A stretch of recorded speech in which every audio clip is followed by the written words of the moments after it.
Good morning, everyone, and welcome to another episode of the Long Live Rock and Roll podcast. As usual, to my left is my co-host, Mr. Felipe Amorim. Hello, everyone, and you've heard it right. It's morning.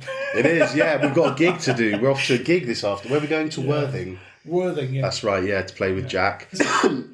Disclaimer before we start: I'm feeling a little under the weather. I'm good. I'm ready to rock and roll, but I've got a little cough. So what Felipe suggested is we put a little beep over every cough I do, like I'm swearing. So we'll try and do that. Yeah, he doesn't swear, but he coughs. All right, yeah. So let's officially start the show. Yeah. Let's go for it. Welcome to the show. And so today we are talking about a specific album, and the album we are talking about is Electric Ladyland by the Jimi Hendrix Experience. I think what we'll do is we'll dive straight into the album, because as good as it would be to talk about Hendrix and his life and what he did, we'll save that for the episode that is just about Hendrix and not about a specific album. But I expect most people listening know who Hendrix is. Quickly, Felipe, I mean, what is there to say about Hendrix? One of the most celebrated guitarists in the world. Yes, and I think if you can sum it up in one word, innovation. Yeah, that's it. I think there's just loads of people talking about, was Hendrix really the best guitar player of all time? I think that's not the point. I think it was the guy who changed the history of guitar. You know, everyone who came after him was somehow influenced by him, even if they don't want to say it, and if they don't like his music. So yeah. But I might say, which is totally related to the album, if you listen to the songs and if you pay attention to the songwriting, the lyrics and everything, I think Hendrix, because he was so good at guitar, he was underrated as a songwriter. And his music, I personally don't think he was too focused in being recognized as a guitar player. That was one of the things he did. And he was such a great lyricist. I think that's an incredibly valid point, because the reason I chose... So what happens when we, just so you guys know a little behind the scenes, when we choose what to do on episodes, 1 week Felipe says, I want to talk about Queen. I say, fine, you've chosen the band / artist, I'll choose the album. I want to talk about Led Zepp 2. On this occasion, Felipe chose the band. I won't say it in case it's a spoiler for next week's episode, but I chose the album, which is Electric Ladyland. 2 reasons. 1, it's my favourite Hendrix album. And 2, I think it has his most brilliant songwriting on. And again, as we go through and talk about certain songs, I'll explain why I feel that way. But you're right, man. He was too good at guitar that his songwriting got overlooked, doesn't it? Yeah, exactly. Which is such a tragedy, because this album and his others have fantastic songs on them. That's exactly what I think. I mean, and I love his lyrics, and I love the melodies and the arrangements. And one thing people might remember, this is Jimi Hendrix Experience. He had Band of Gypsies, he had other lineups, and he changed lineups really fast after this album. So he had so many different bands until his tragic death, which is only a couple of years after the album. So a lot has happened from 68 to 70. But the interesting thing there is Jimi Hendrix Experience is a band, is a power trio, and they did sound like a band, and you can clearly hear that the other guys had a lot of input and a lot of freedom to play whatever they wanted. Absolutely, yeah, and we'll get one of those songs that will become apparent. Yeah. So anyway, let's start the discussion about Electric Ladyland. As usual, I'll just give you a couple of facts about the album. So, called Electric Ladyland, released on October 1968, recorded between July and December of 67, and January to August of 68. So that's a long recording period. That's quite a long time. It is, yeah, especially for a guy who recorded so many songs in a short period exactly. of time. It was recorded between London and New York. So they were at the Olympic Studios in London, that's right. And then they went between the Record Plant and Mayfair Recording Studios in New York. So we talked about this with Zepp too, didn't we? They were going between countries. Yeah. And he did actually record this album after coming off tour. So that might explain why he's in different locations recording it, It's the length of the album. Now, it's a double LP, isn't it? It's an hour and 15 minutes long, which is half an hour longer than the last album we did, which was Dark Side of the Moon. But the quality doesn't suffer for it, does it? No, not at all, because it's you would think that long albums they either have too many songs or songs that are way too long, and it's not really that. It's got like a 15-minute song in the album, but there's loads of songs that are shorter than 3 minutes. Yeah. So that's why I believe he was looking for proper like creativity freedom. He wanted to do whatever he wanted to do it regardless of how long is this going to be. Yeah. Do I need a guitar solo here or not? Some songs are not really guitar based, if you think about it, and you have those short ballads, and you have those really long blues improvisations all in one album. So I believe that's why it's not boring. Yeah, because long albums they can be made of long songs or way too many songs, and it's not the case. And with long albums that have too many songs, I think you find that the quality of songs, let's say an album has 20 songs, you can find 5 incredible songs, 10 okay ones, and then 5 that maybe you skip. Yeah. No, I don't want to say that. I don't want to generalize with most double albums. But that happens a lot. It does, yeah, you're right. I mean, and you pick your favorite songs and you just listen to them, especially if you don't have too much time. I think this is definitely an album you can listen from start to finish. And we do love talking about those albums that you actually listen to every single song in the album. Although I have my favorites, of course. It's like what we said about Dark Side of the Moon. It's an experience, but I think what's unusual here is the length of this experience, because it's a long album. But like you said, there's nothing I'd like to skip on this album. I think it's brilliant. And there's no central idea or concept. It's not concept kind of album. Yeah. It's just like a bunch of really good songs that he put together. Yeah. One important element of this is like Hendrix was clearly looking for building that bridge between his thoughts and his music. He really, really wanted the album to sound and look as he had, as he operated. Yes, as he operated. And he is the producer in the album. And he was famous for doing too many takes of the songs until he got the perfect take. Yeah. Also, he would invite loads of musicians to collaborate. And particularly in this album, he started spending more time behind the mixing desk as well, and experimenting with the technology. There's a heavy use of the wah-wah pedal and fuzz and other guitar effects. And those things were not that common at the time. Everyone uses those pedals nowadays, but Hendrix was like one of the pioneers in that. And he was, so that's why I think it's really well balanced. He cared about the lyrics and the melodies and the arrangements, but he was also interested in the production and technology. Same as Pink Floyd, which we've mentioned before. Like some of those guys in the 70s and 60s, they were really, really concerned about what technology can bring to music, and he was really, really good at that. No, I agree. Excellent. Right, well, let's crack on then. Let's start talking about the album. So the track starts off. The album starts off with a track called "And the Gods Made Love," which is it's like 1.5 minute. Is it a song at all? Well, it's an intro music, I think you'd call it. Yeah. What was important about this is that he made it using loops and phasing, so you can hear it. And I think there's a section in it where he's playing or speaking something, and they take the tape and they flip it around. So you're hearing his guitar sound, but it's reversed. You're hearing it backwards, just like on Graceland. For those who don't know, Paul Simon, Graceland, there's a bass solo in the middle of the song, You Can Call Me Al. Or bass solo, it's just a slap thing. And the bass player slapped the solo and they reversed it. Yeah. So this is a common, and the Beatles did it in the Revolver album. Yeah, that song with the sitar. They reversed that, George Harrison's solo. So that's kind of important as well, because this is 68. The Beatles had done it already, but remember what we said in the previous episode. Just because the Beatles were doing things, we need to remember that the Beatles were responsible for so many innovative recording techniques. Yeah.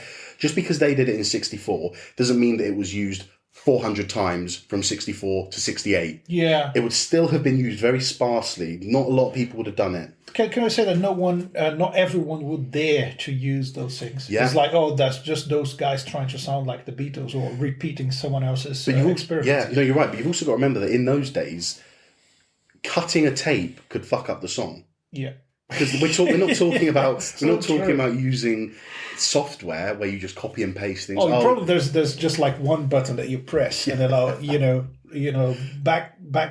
backwards symbol sound. Yeah. Or even like just pre-recorded stuff. It's like know. Yeah, but it's a risk. Yeah. When I say cutting tape, you literally mark where the part is you want to cut, and you snip it with scissors. And there's a special glue, and you take, if they want to get rid of an extended guitar solo, you pull that out and say, we'll chop the solo in half. You pull out that tape, and you join the other two bits of tape and glue them together. And you had to be so precise to do that without changing the time of the song and all that stuff. So So to do that is really important. Yeah, it is. So Hendrix that's why it took a lot of time and a lot of money, and that's why I think it was the label that suggested him to build his own studio. That's another interesting fact. Wow. Before we dive into the songs, I want to say that because do you know the name of the studio?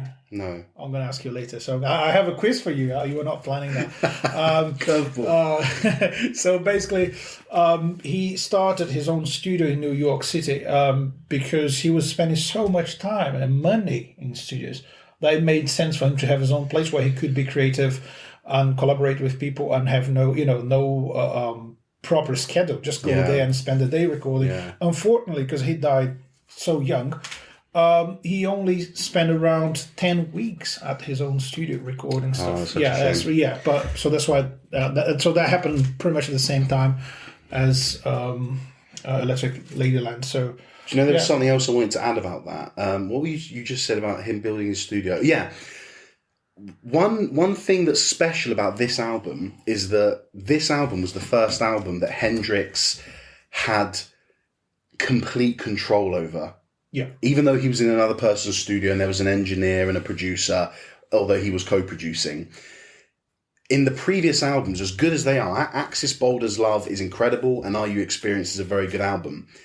The record label had a huge impact on what went on those albums, and it pissed Hendrix off. Really, that might explain why he built his own studio. That's like, I wanted to think my own way. So creative control, and when you say he was a perfectionist, to a certain level, he was so obsessed in getting the right sounds and the right ideas out that he wouldn't accept any external influence. So he wanted to be in control.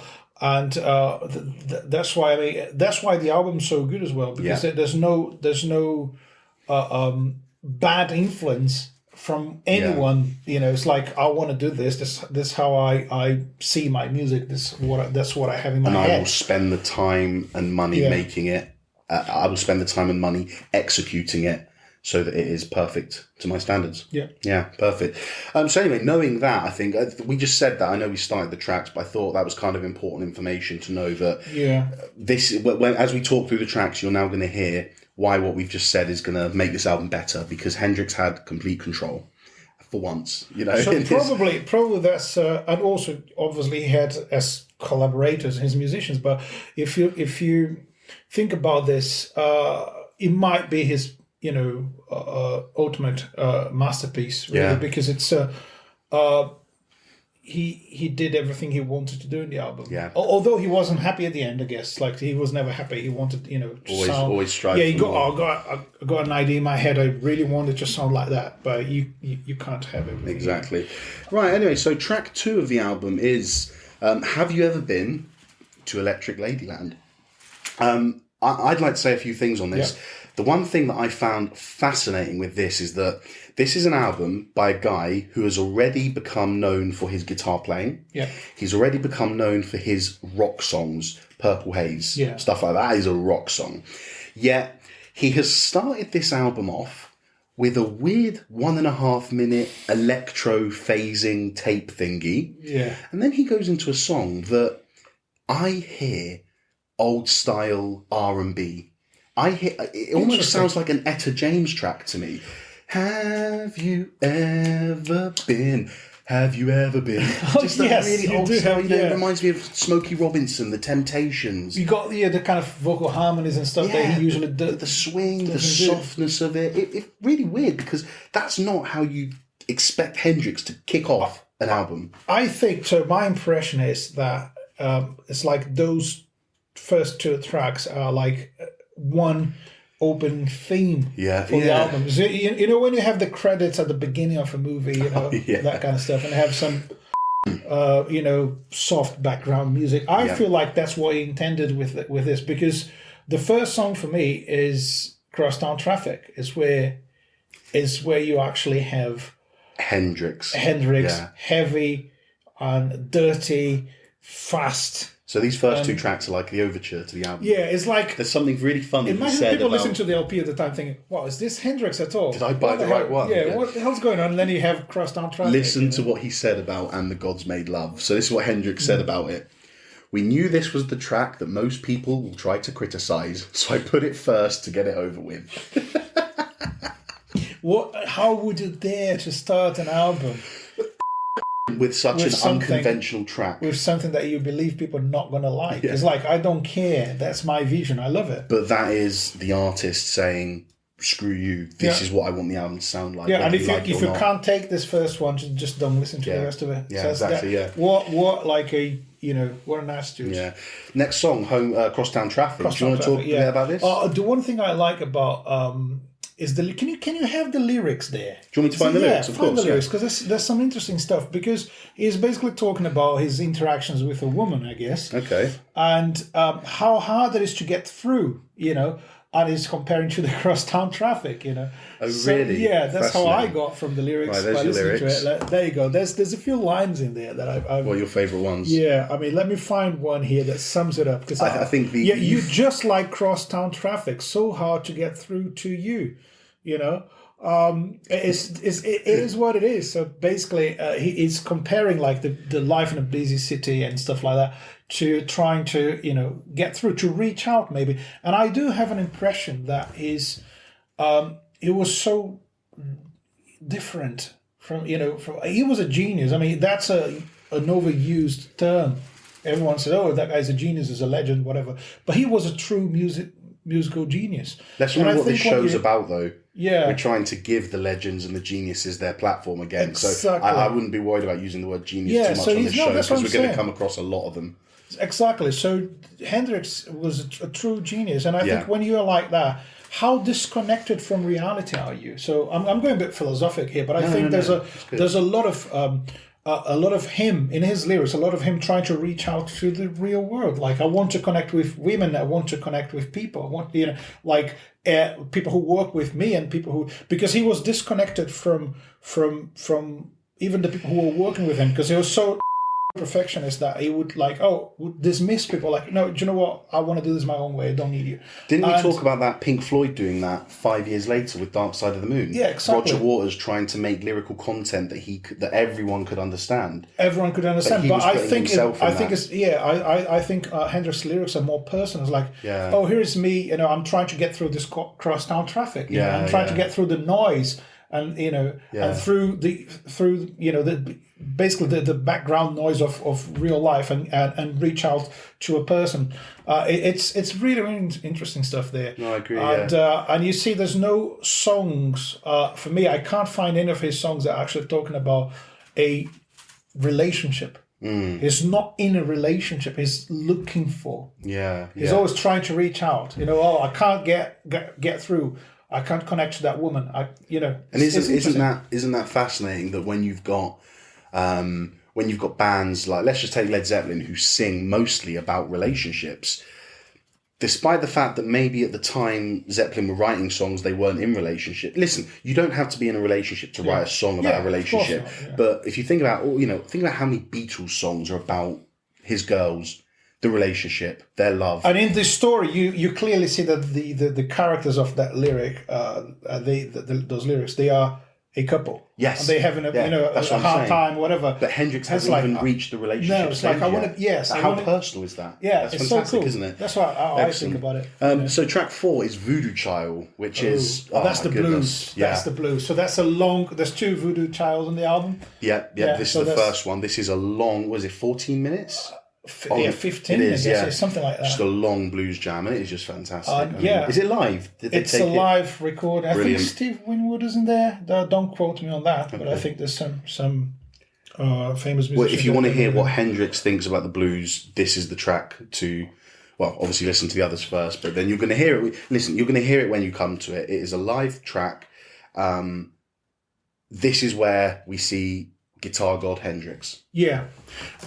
Interesting thing there, Mitch Mitchell's drumming is fantastic, not only in this song, but throughout the whole album. Loads of syncopated stuff, displaced snare drums, because he's not just keeping the beat. He was clearly a jazz drummer playing rock. Yeah. And Hendrix allowed him to play like that. So it's the groove, it's almost like the groove is not there. Yeah. It's like playing melodic phrases on the drums most of the time, and it's a big part of the album.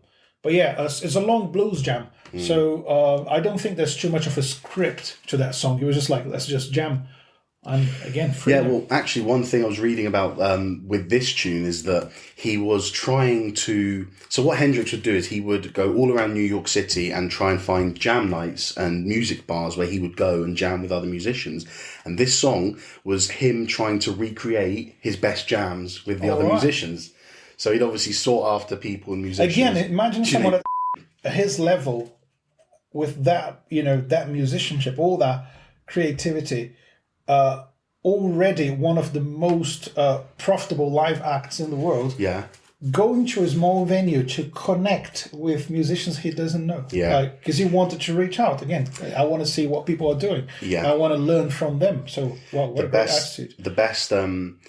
So I read a book by a bass player called Victor Wooten, which is called The Music Lesson, and he's just in 10 different chapters talking about a different aspect of music. And the first thing he starts talking about is he always says, play with people who are better than you, because then you improve. And there's a great little story he puts in this book where he goes up to he's teaching one of his students, and he goes up to a shelf and he puts out, he says, you've got to play with people who are better than you. And he goes to the shelf, he pulls out a Miles Davis album, puts it on, and he says to the student, play with people who are better than you. Yeah, exactly. But I mean, do you think Hendrix was looking for people who were even better than him? Probably he was. I do because I think you can hear. We've said how good his songwriting is, and that's what we're going to mainly focus on and commend on this episode. When we do a Hendrix specific episode, we'll talk about his guitaring mainly, but there's nothing on here which makes me think Hendrix can't do better in his guitaring. And that's not saying the solos on this album aren't good. It's that knowing Hendrix, there would always be more to come. So I would not, so in answer to your question, I would not put it past Hendrix that even at the level he was, with the fame and the notoriety that he had, he would still be seeking to go out and play. The man loved his guitar. He loved playing the guitar, so why wouldn't he go around bars in New York City on his nights off just jamming? Maybe one night where you're not feeling that creative, you don't want to record anything, but you want to go there and play it. Exactly. Interesting. Excellent. Well, the next track is Little Miss Strange, track 5. Now, this is written by Noel Redding, isn't it? Yes. And it's sung by him as well. So Noel Redding is the bass player of the Jimi Hendrix Experience, and this was his song. I believe he wrote it all. He definitely sings on it. You can hear it's not Hendrix singing. And I just want to say a quick little thing about this song is, I think out of the whole album, this song reminds me most in terms of influences of British pop music during the 60s. All right. In here, I hear the Kinks, I hear the Beatles. There's a bit of acoustic guitar in that one, isn't there? Yes, there is at the start, I think. But I hear, was Noel Redding British? Yes, I think both him and Mitch Mitchell. See, we don't know everything about those things. We need to do research, but I think they were.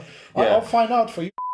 But I think, so that's the other thing I believe is very unpredictable about the album. With Hendrix trying to have all that creative control, he would still allow his bass player to sing the song and write a song for the album. Yeah. So and obviously it's a completely different songwriting style. So you wouldn't expect that song to sound anything like the song that you just heard. But it doesn't. It doesn't. I don't think it does sound anything like it, but it doesn't sound out of place either. No. I think what this song does is like I said, it reminds me of the Kinks, mixed with the Beatles, mixed with the Animals, but the vocals on it, the way he sings it and the lyrics as well, remind me of a track that we'll stick all of these that we're talking about in a playlist, and it will be at the bottom of the show notes for you to check out whilst you're listening to the episode. So, I know, I was just going to say that I've got a track written here that it reminds me of Frank Zappa and the Mothers of Invention, they have a song from the first album called Freak Out, and the song is called Motherly Love.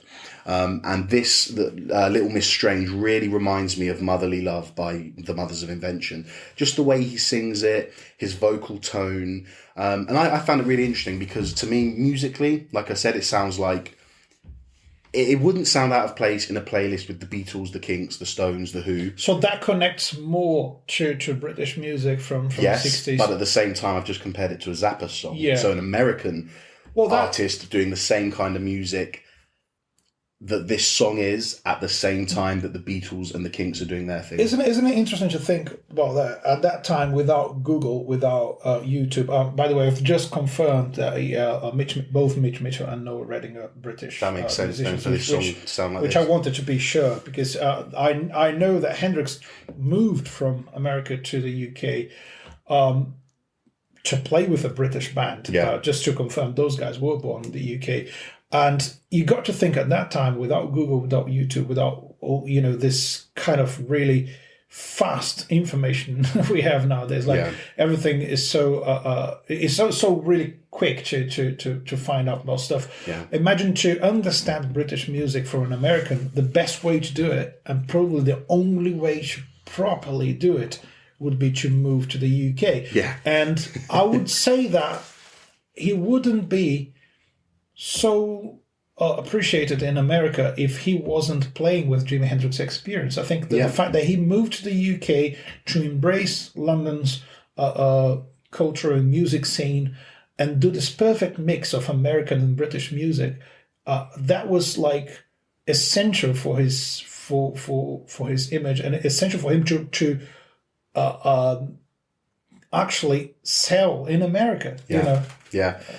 No, I completely agree. I think it's fascinating as well. I don't know what word to use. I'm going to use the word ambition, that he's gone over to a completely different country to seek out musicians because he wants to, like you said, cross his writing platforms. Yeah, exactly. And again, just keep adding stuff to his music, adding more and more layers of information and culture. Yeah. How cool is that? Fantastic. Let's keep going, because there's too many songs to talk. Number 7 is the song called Come On, and it is a cover by Earl King. It's kind of like a New Orleans style R&B, isn't it, this tune? Yeah. You can really hear the old style blues in it. And to me, again, just like Voodoo Child, what is it, Child? Chili? It's spelled like the country Chile, isn't it? It does. It is. Let's call it Voodoo Chili. No, it's Child. Let's do Child. Yeah. So just like Voodoo Child, this to me is Hendrix showing his appreciation for the blues. Yeah. And we're only 7 songs into the album, but already this mix of songs you've got. If you stop there, it's like it's an already. Is it like actually recorded by just one band? Yeah. It's like amazing. So yeah, that was a great one. And to me, the Come On, it really reminded me of Eric Clapton at the same time, which again isn't that interesting comparing a British guitarist heavily influenced by the blues and an American one. This reminds me of the stuff I'd hear Clapton playing at the same time with Cream on his own, with John Mayall and the Blues Breakers. I just found that kind of interesting because, again, you've got 2 guys who are probably the same in their own worlds, but Clapton's in Britain, Hendrix is in America. And it does, it's interesting to see that. Yeah. Well, after that, you got the song Gypsy Eyes. You like that one, don't you? I like that. I used to play that. Really? Every single time I did. But you've been in a Hendrix cover band, haven't you? I've been in a Hendrix tribute band. So that's Creedence. He's done. Deep Purple. He's done Hendrix. Creedence. Deep Purple. No, Pink Floyd. Pink Floyd. Yes. Pink Floyd. Deep Purple. Now Hendrix. Yeah. I've done Queen. I've done a Queen tribute band. We both need to get in a Zeppelin one. We did to start together one, we'll have been in every tribute band of all the episodes we've done. That would be great. Yeah. But yeah, anyway, talk to us about Gypsy Eyes. Yeah, I remember playing that. So it's an interesting stuff. Like there's loads of experimental sounds. If you listen to the effects on the drums, and it's mental, really cool stuff. What I like about it is the fact that he doubles the vocal melody with the guitar. And it's a very common thing in jazz music, but you don't hear much of that in rock and roll. No, that's true. It's so cool that. Yeah. And it shows how aware of the guitar how can I put it? How aware he was of the instrument. Really, he knows exactly where each note is. He would think melodically rather than thinking scales or techniques, and he would follow the guitar melody with his vocals, or the other way around, whatever. So it shows the perfect connection between his vocals and his guitar playing. Great song. I completely agree. Totally recommend that one. It's almost like he didn't use the guitar as it was intended, which I know it's a slightly silly thing to say, because we do get guitar solos, we do get songs starting with a guitar riff, but songs like this that you've said where he doubles the melody with the guitar, that's not the job of a guitar. He's found another use for the guitar here. Exactly. And it's 1968, let's remember. You got to think of that, anyway. Beautiful. Fantastic. Right, the next one is actually one of my favourite tunes, which is called The Burning of the Midnight Lamp. All right. Quite a psychedelic song. I like that weird intro. I don't know what it makes me think of. It makes me think of kind of Chinese, Japanese influenced music. The bow wow wow down wow wow wow down down wow wow wow down. You know, he's got the wah wah pedal on that as well. That intro, it has a harpsichord playing. Yeah. Now, a harpsichord, for anyone who doesn't know, is a piano, but if you play a piano key, any piano, the piano plucks a string. So when you push down the key, a string is plucked and a sound is produced. Now, with a harpsichord, I'm sorry. When you play a piano, a string is tapped like that. With a harpsichord, the string is plucked. So if you just YouTube harpsichord, you'll hear it, and it sounds like a lot of violins being plucked. Yeah. So this is really interesting because J.S. Bach, the classical composer from the 1600s, he was the prime composer of the Baroque era of classical music, and the harpsichord was the prime instrument used. So fascinating that in 1968, 400 years later, Hendrix is using a harpsichord on his stuff. It's still an instrument that people use every day. It's part of him trying things out. Trying things out. Yeah, absolutely. Seeing what works and what doesn't. Number 11. Now, this is where we have 1983, A Merman I Should Turn to Be. Do you want to talk about this one? You want to talk about that one? I do. I'll talk about it. My first thing I want to say is the studio production on this is just incredible. It really feels like a long prog rock jam, doesn't it? Yeah. But it's not. Well, I suppose it could be, but it's a rock song. Yeah, it does evolve, but it's quite long. Probably the longest one after the first was a child. It is, yeah. There's a really interesting thing is all the seagull sounds you hear on this track is actually Hendrix cupping his guitar pickups and putting them close towards the microphone. And he's moving his hands, so it's like, wah, wah, wah. And that's the seagull sound you get, which is incredible. But again, great solos on this, isn't there? Yeah. The playing's fantastic. And to play a song that's this long in the studio, they probably only did it in a few takes. Incredible. That's the thing. Again, he was trying to make the guitar sound as something that is not a guitar. Yeah, exactly. Really cool. Number 13 is Still Raining, Still Dreaming. So which is reference to Rainy Day. Exactly. No, I wanted to touch on this because this is the first of two occasions on the album where he is relating to a previous song. Rainy Day, Dream Away. Rainy Day, Dream Away. Another song, Still Raining, Still Dreaming. Voodoo Child, Slight Return. He's making tracks with previous tracks in mind. And the connection there is on the lyrics. So that's why I say to people, there's no relation between those songs in terms of guitars or whatever. It's the lyrics that actually make those songs related. So I think you should, for this album, if you have the chance to listen to the album whilst reading the lyrics, it's a very great beneficial experience, to use the right word. No, I agree. Yeah, for sure. The other thing I wanted to talk about Still Raining, Still Dreaming is, my God, I love the guitar on that album because when it's at the very start, he's making the guitar talk. Yeah. Now, I'd love everyone to find a video if you can. I don't know where you'd find it. Try Facebook or YouTube. But it is... We're going to have the links, right? Oh, I can do that, yeah. I'll find the video for you. And it is a video of a dad and his kid. The kid is about 2 years old, and they're watching a baseball game together. And the dad is saying... He's sat there, and his kid's next to him, and he goes, that was a good shot, wasn't it? And the kid is replicating his dad, going, oh, da. And the kid's trying to have a conversation, and his dad's going, yeah, look, he made it to first base. And the kid goes, oh, there we go. I know I sound stupid, but when you see the video, you'll understand. The boy can't speak. The kid is trying to communicate. He's learning from his dad. And this is what I feel with this guitar. It's like the guitar is learning from Hendrix. Yes. Like, listen to the tune, and one of the first sections of the tune is a guitar solo, and it's not a continuous solo. You don't hear a barrage of notes. You don't hear phrases and melodies that are repeated. It's just wow, it's like the guitar's having a conversation with the rhythm section, and I love it. It's just so different, man. For 1968. To like I said, to choose that as the way you're going to present your guitar skills. Yeah, it's not innovation in a weird way. No, isn't it interesting? Right. It's everything it does in terms of trying new sounds out makes you think like, wow, how did he do that? Yeah. And it does sound really nice. So it's wonderful. Yeah, it's a conversation. It's isn't really it? cool. Yeah. Excellent. The penultimate song of the album is probably one of Hendrix's most famous songs, even though it's not his, and that is "All Along the Watchtower," which famously is a cover of a Bob Dylan song. Talk to us about "All Along the Watchtower." Do you know what Bob Dylan said about his version? I do, but tell our listeners. He said he made it better. He improved the song, and it's true because.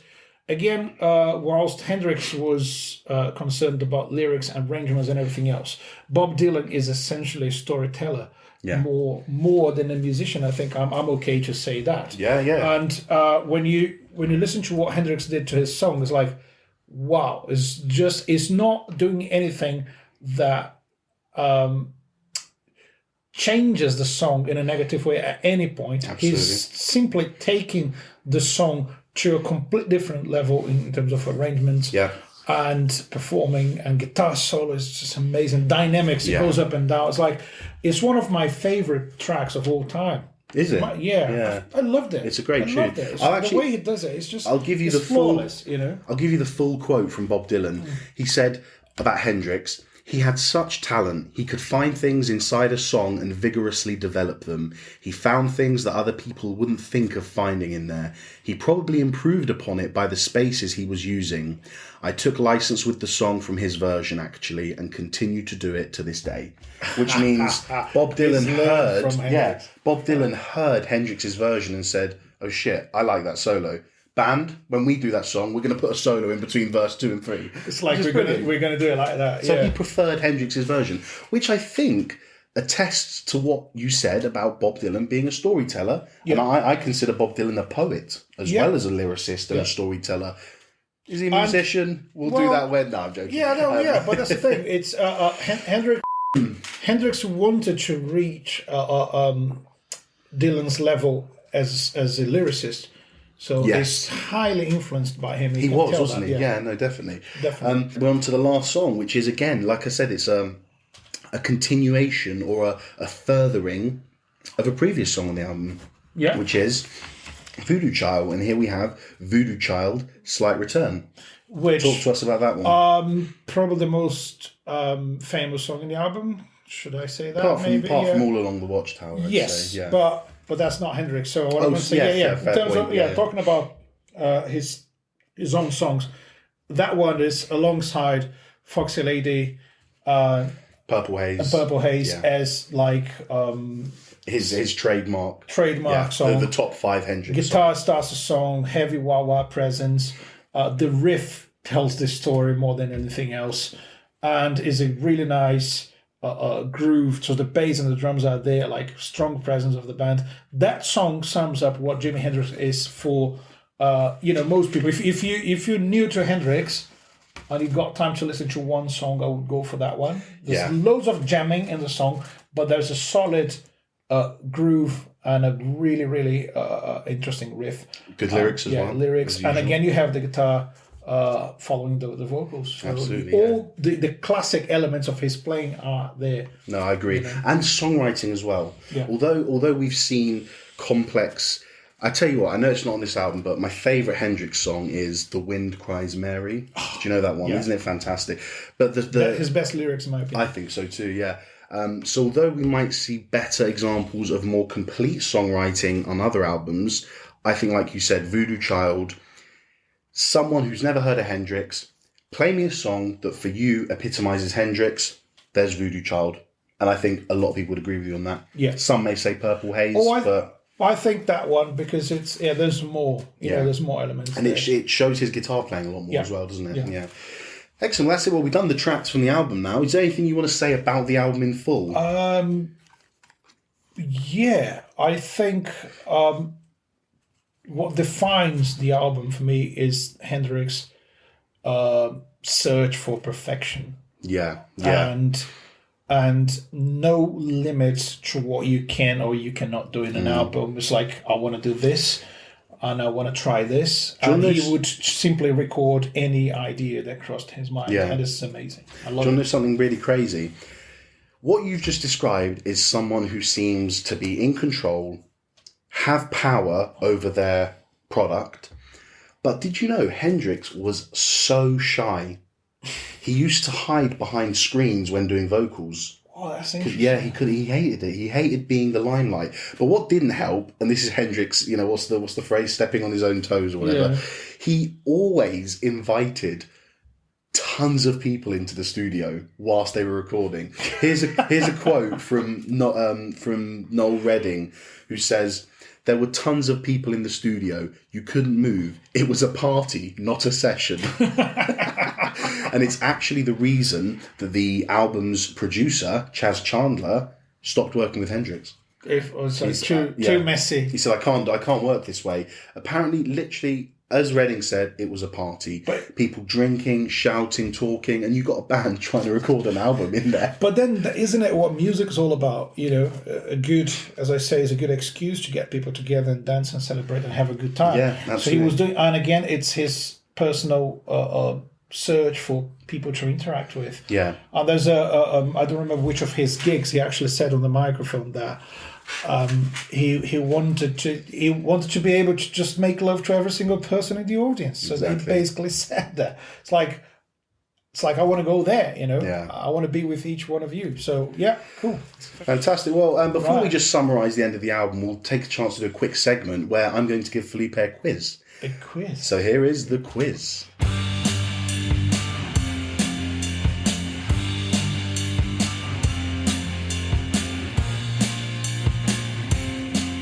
I got 5 questions for Felipe. So guys, if you're listening, play along, answer if you want, keep track of your score and comment under this post when it comes out on YouTube or our socials, and let us know how you did.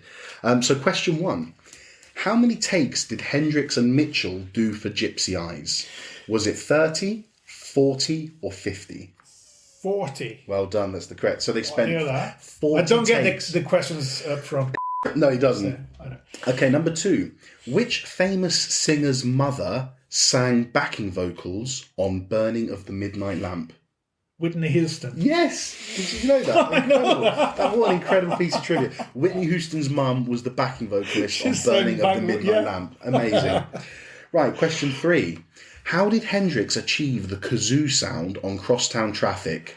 A piece of grass between his thumbs. B, a piece of paper over a hair comb. Or C, shouting into his guitar pickups? It was paper and hair comb. Well done. 3 for 3 so far, sir. Number 4. How many women feature on the album cover? A, 15, B, 18, or C, 19? Oh, they're so close, those numbers. They're all topless, aren't they? They are. Yeah, is that the album cover? That's the original one. It is. I will spend a minute on it afterwards. Yeah. Don't know. 19? Well done. Oh, 4 for 4, sir. What a great day. That was just a lucky guess. Which famous spouse did Hendrix ask to take the photo of him and the children in Central Park? I will explain what him and the children means later. Okay. Don't know. Linda McCartney. All right. He asked her to take the photo. Right. And the final question of this quiz. Before going to record the album, Hendrix toured for 66 days. How many gigs did he play in those 66 days? I'll go for a weird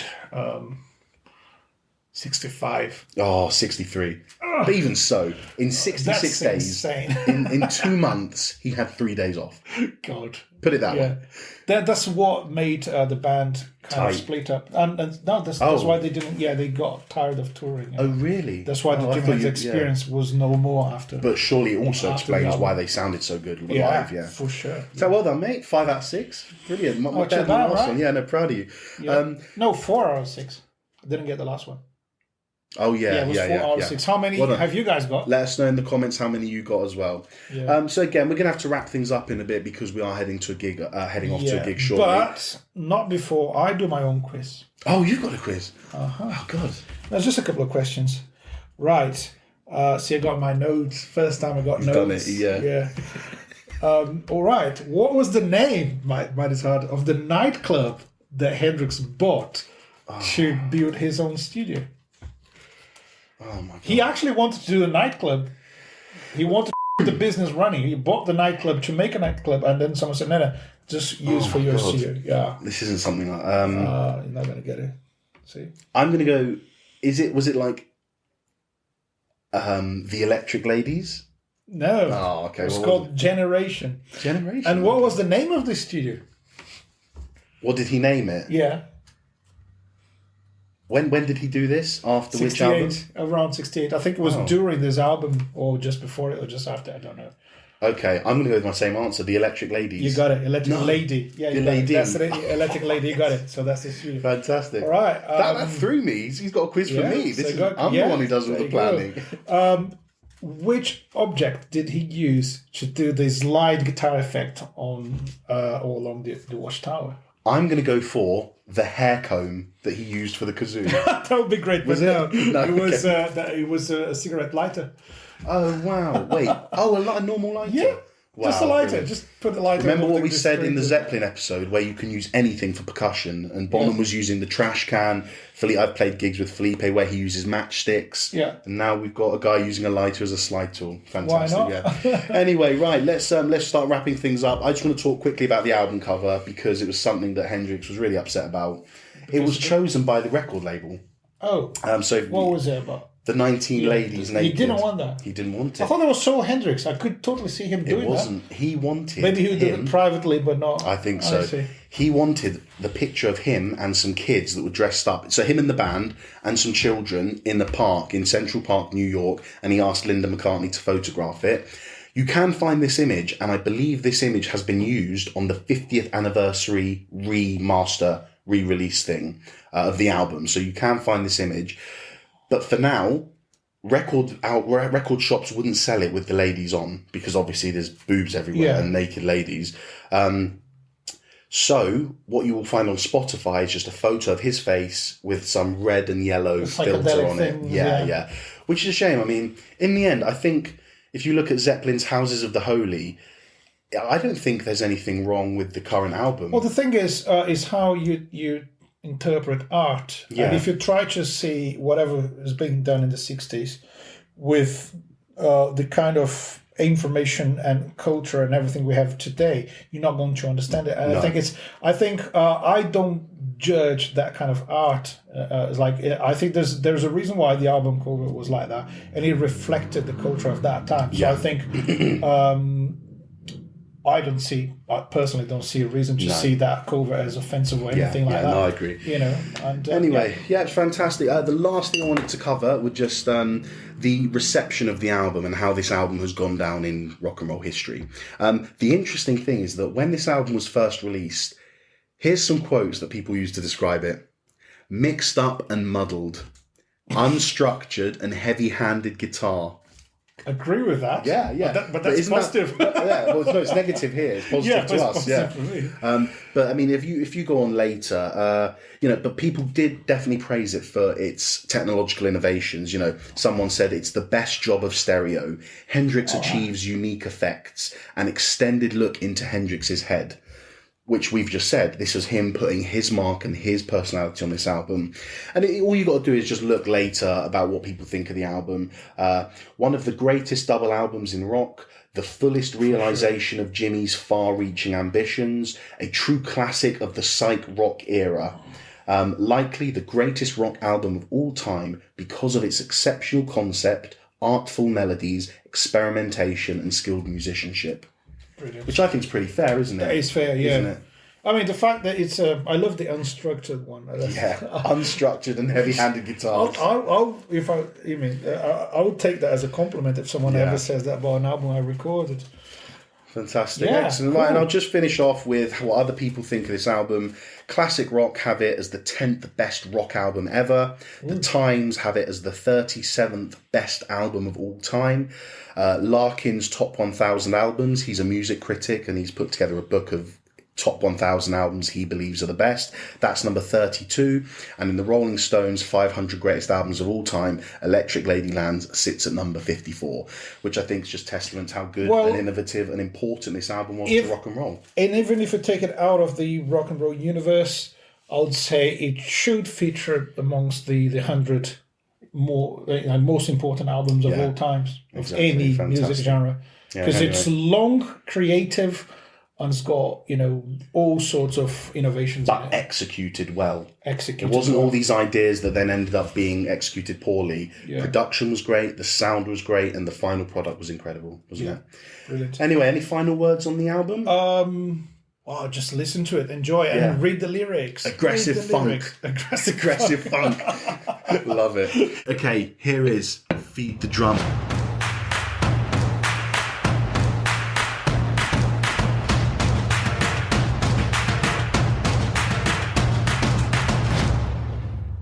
What is that? Felipe can explain the story behind. There you go for the viewers. Oh yeah, basically my wife was trying to cook today and she burnt the waffle. Don't eat it. I put the croissant there so you wouldn't have to eat that. I'm not going to eat this. But so that's today's lunch. But you've got for listeners, he's holding up a black waffle, as in it's crisped. It is burnt to a crisp because they were left in the oven and forgotten about. And which song from the album does this relate to? Burning the House Down? Burning the House Down. There we go. Anyway, have the croissant. I don't want you to eat the burnt stuff. Your tummy will be bad for the gig. Believe me, I Go on, give a crunch for the microphone. There we go. That's Felipe digging into a croissant. And guys, we need to shoot off to a gig. So thank you very much for joining us again on another episode of Long Live Rock and Roll.